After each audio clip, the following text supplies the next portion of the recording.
Start the clock. Amendment number 11, property rights, removal of obsolete provision, criminal statutes.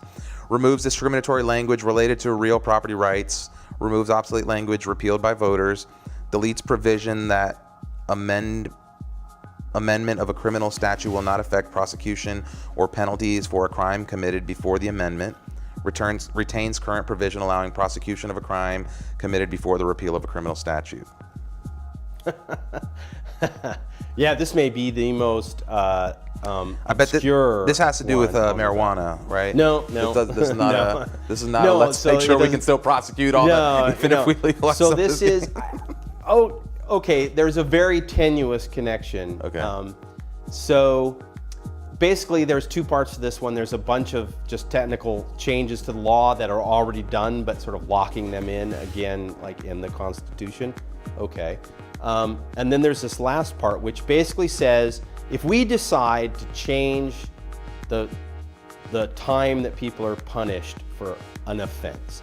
So I'm just going to make up numbers for this example, but let's say, right now the punishment for stealing a car is a minimum of 10 years, and we decide, or the legislature decides they want to change that to 8 years or 12 years.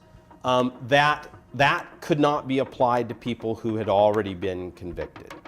So, which is an open question of when you make changes to the law, or to the marijuana connection would be then if we legalize marijuana, should people who are in jail or prison for possession of marijuana be let out and not punished for that because now it's legal? And this says no. And this says, yeah, this would lock into the Constitution that you can't change the punishment for people who are already been convicted of anything. Right.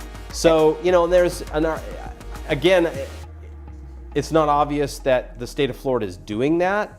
So I don't know what we're trying to prevent. There isn't a lot of that going on, but there is some, we are revising punishments. The last 3 years, the legislature has changed some of the sentencing requirements for different offenses, some of which have applied retroactively and some of which have not. This would just forbid you from ever doing it. So yeah, it would be a little bit out of whack. I think like the car theft example's not that big of a deal, I think, to most people. But when you make something that was illegal, legal, and marijuana is kind of the prime example, but you could imagine other things. And we've done this a lot in our history. We used to make interracial marriages used to be illegal, and people were in jail for it. Gay marriage, gay sex used to be illegal, and people were in jail for it. And once we changed our minds on that, the idea was, well, people shouldn't still be in prison for that, right? This would not ever allow us to make that kind of change. If we made something that's currently illegal legal, you could not let people out who are no longer in there for doing something that's currently illegal. So it seems like it's not equal justice. Like we all know in the Constitution, we have this equal justice provision. If you've got, here's Tom in 2021, he got arrested with an ounce of pot and he's doing 6 years. And here's Harry in 2022, he got arrested with an ounce of pot and he doesn't get punished. Nothing even happens. Yeah. That's not equal justice. Right. So. Yeah, that's I think that's and that's one where if you vote yes, you're voting to remove that language.